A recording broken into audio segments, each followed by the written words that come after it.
All right, all right. Greetings, greetings. All right, good morning, good afternoon. Well, late morning, early afternoon. Hope you all are well. Hope you all are doing wonderful. Kiami here, the Success Scholar. It's a beautiful day. Wanted to take some time to share just some insights and just really have a promotion for this upcoming film and people on many different perspectives wondering what I have to do with this or why am I promoting this. Well, let me just give some insights. And for many of you who may not know, there is a film screening coming to Baltimore. The film is actually already out in at least 125 theaters in the United States. But basically, several things. I'm attempting to be aware of. Well, first and foremost, we have to support Black filmmakers who are putting out a not just I'm sorry, um, Black centered content, if you will, that is uh, educational as well as perhaps entertaining, but certainly educational that raises a level of our awareness about issues that we have going on within our community and historical contexts. So for me, engaging myself in this film and let me hold on, let me just pull up a trailer if I may. Let me find a film trailer. Maybe I should do that. Um, I think that makes good sense for those who may not. So for those who may not know, again, Rev House Sharpton has a film coming out called Loudmouth, and let me pull it up here. Um, I don't need to close out the full thing.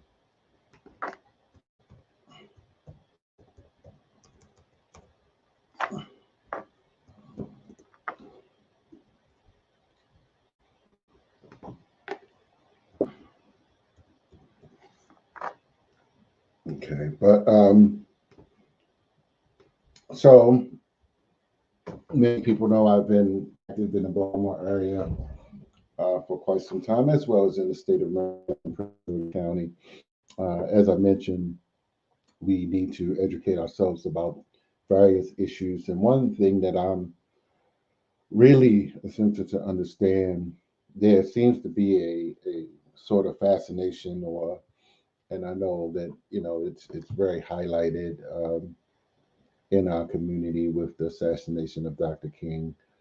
Many people tend to want to only speak about the 50s and 60s. Well, and as well as into the 70s or the civil rights movement, the freedom rides and liberation. So, um, but one of the things that I have come to realize, for instance, is that there is this big gap between the 80s and 90s. Now, this is when I was more so a child, a young man, growing up in Baltimore, but I mean, in an urban environment, and I want to get a historical understanding of those battles. I'm particularly interested in how the era of crack cocaine was revealed, as well as the three strikes law, and how different organizations handled that. So I'm very interested in that, as well as the role of hip hop music, the dynamics of the whole fight to power, self destruction. I'm not sure, what extent Reverend L had, connected. I'm sure, but being in New York, you cannot like not be connected with the whole hip hop rap community. So I'm very interested in educating myself about that. Next, many people know my aunt, Dr. Miriam Summers, is the vice president of the Baltimore National Action Network, and so I felt like to ensure that we do what the organization says they founded upon, and me assisting my aunt in that work. I feel like I'm doing that, just with my little push. So with that being said, I wanted to, and we have a small committee promoting that film, and I think many people may not be aware, but this year, earlier in the year, we did a civil rights. So now that's a two-pronged approach or analysis that we're building upon. And so what is perhaps going to have to happen in the next few years, the civil rights movement is going to have to more so evolve, and so that we're bringing it up to date in terms of the 80s and 90s. So I'm not just pushing this as just a film about Reverend Al. Yes, it is centered around him, but also, just because we do a civil rights tour, and there was like a whole economy built around, civil rights, and so I'm good with doing that. But there's also other historic struggles in the 80s and 90s that we certainly have to deal with. So with that being said, let me just give a shout out to those that have contributed to making this happen. Dr. Maya Rockymore Cummings, and of course the Teaching Artists Institute, which is my organization that I am the president. So we want to really get that out. Of course, will be doing the Freedom Rides again, coming up in 2023. But let me pull this trailer back again. Let me hold up. Let me see. All right. Yeah, my question through the police.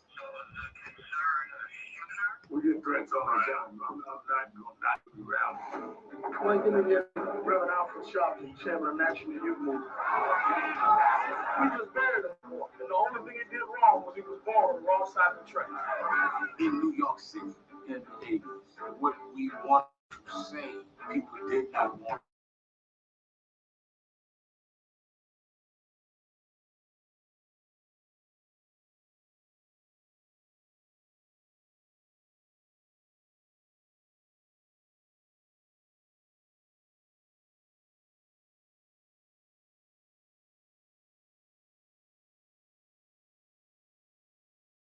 They will say that we are exasperating racial tensions. But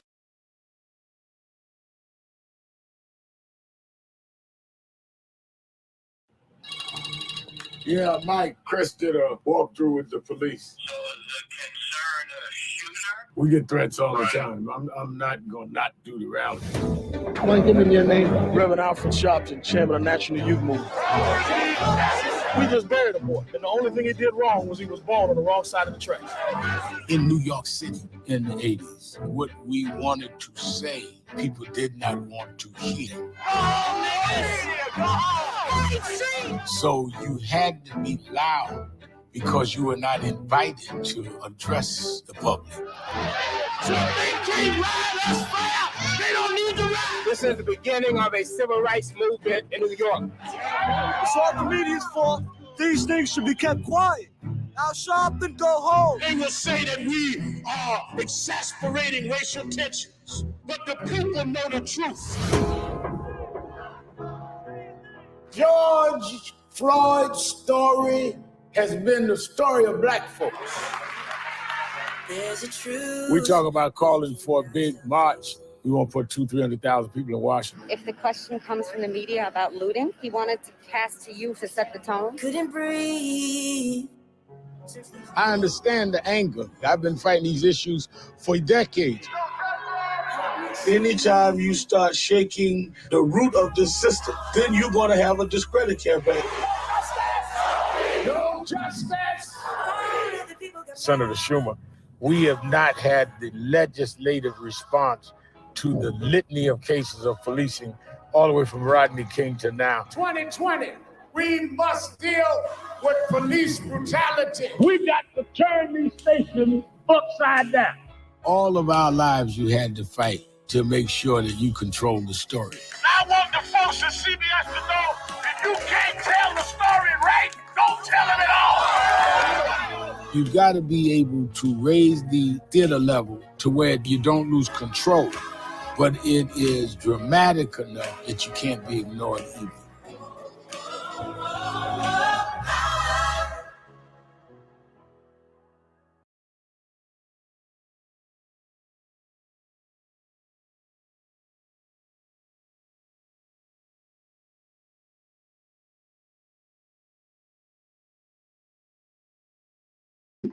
Okay, all right, great. Hopefully you all saw that, but definitely, we are looking forward to this opportunity. And let me just say, we have to have independent thinking leadership within our community that has a diverse amount of sophistication in terms of what's the term? Operational unity. We're not going to agree on everything, of course, uh, but there are some things that many of us are universally standing for, and there are good meaning people of many different persuasions that we uh, begin to agree upon. So, with that being said, I'm going to just say that for those that have a desire to continue to organize on many different levels, and of course, I'm not going to be out here saying everything that I feel that needs said. Sometimes you don't put your full ideas out here and the depth of knowledge of what you're doing or what you can strategize around. But what I will suggest is that what we can learn from this is sort of like a inside outside strategy. For instance, many individuals, for instance, these different FBA and ADOS groups are, they have these challenges or problems, for instance, with black elected officials. But I'm just like, well, so you disagree with Black Lives Matter, you disagree with the civil rights organizations, and you disagree with some of the nationalists, if you will, the militants that walk around with guns, and so I'm just trying to figure out where people are standing up, or at least attempting to get an understanding of how and why people uh, keep the levels of oppression from destroying our community. So, with that being said, I feel that this will be a good historical lesson. And let me just say that I don't feel that I need to sell this. Like, there was a case where a sister working with us said that she suggested this film to a brother, and that he wanted to address it to his board on Monday or something, I guess, to try to persuade them.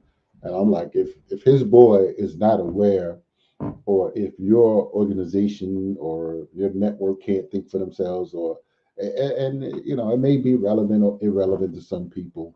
I'm not like necessarily pushing to say whether you know the message is relevant. But, there are some people at particular time in history that we have to just acknowledge their contribution, their work.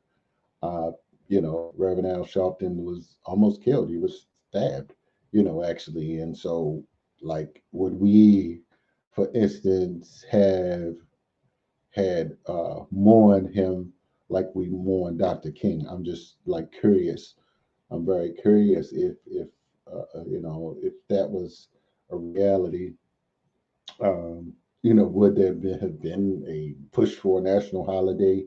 So I'm just curious in terms of who is pulling these strings to say who are our leaders to say we should have a Dr. King holiday, and not to necessarily compare or contrast him with Reverend Al Sharpton per se, but I'm just saying that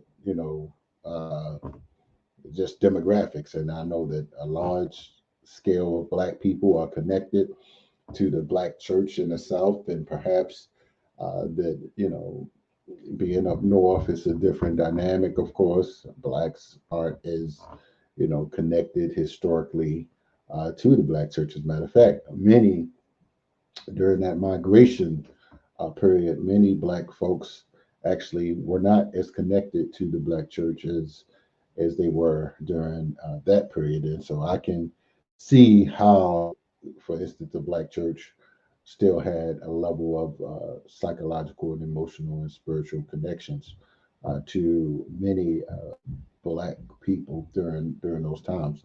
So, with that being said, I didn't feel like I needed to sell this to anyone, uh, but I did feel that people should step up, and certainly more than individuals like myself and Dr. Maya Cummings. I think Dr. Maya Cummings, again, the wife of Congressman Elijah Cummings, when I sent this out to many elected officials as well as many uh, activists, if you will, as well as other organizations.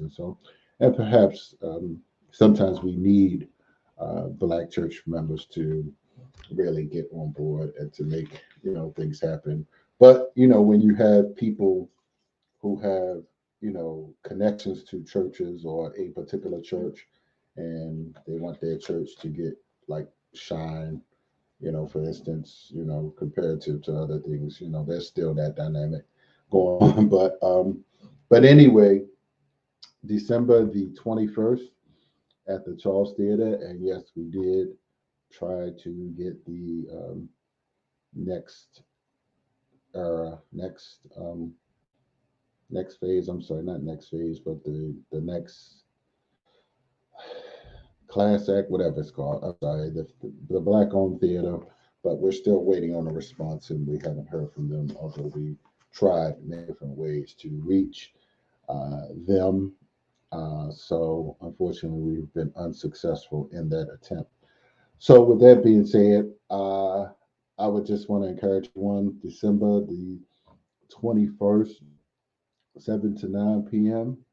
Definitely consider coming out to the Charles Theater. That's 1711 North Charles Street, 1711 North Charles Street. We will have a brother there doing some filming. And so we would love for you to get your responses. We only get like a little 1 minute clip of what you feel, uh, how you feel about the response.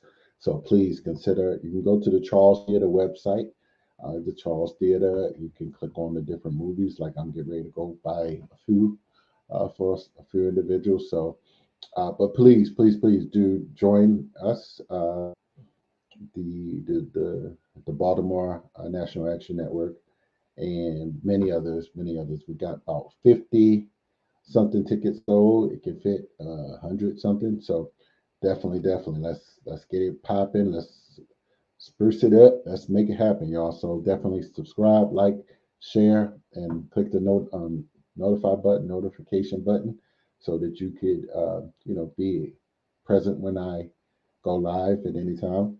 Uh, and definitely uh, join us or share our flyer for the Teaching Artists Institute Freedom Rides 2023, which is coming up in June, I believe, 11th through 17th. We'll look at those dates, 17th through something, but 11th through 17th, I think. So, but that's all I have for y'all. So definitely check out the film, check out the trailer.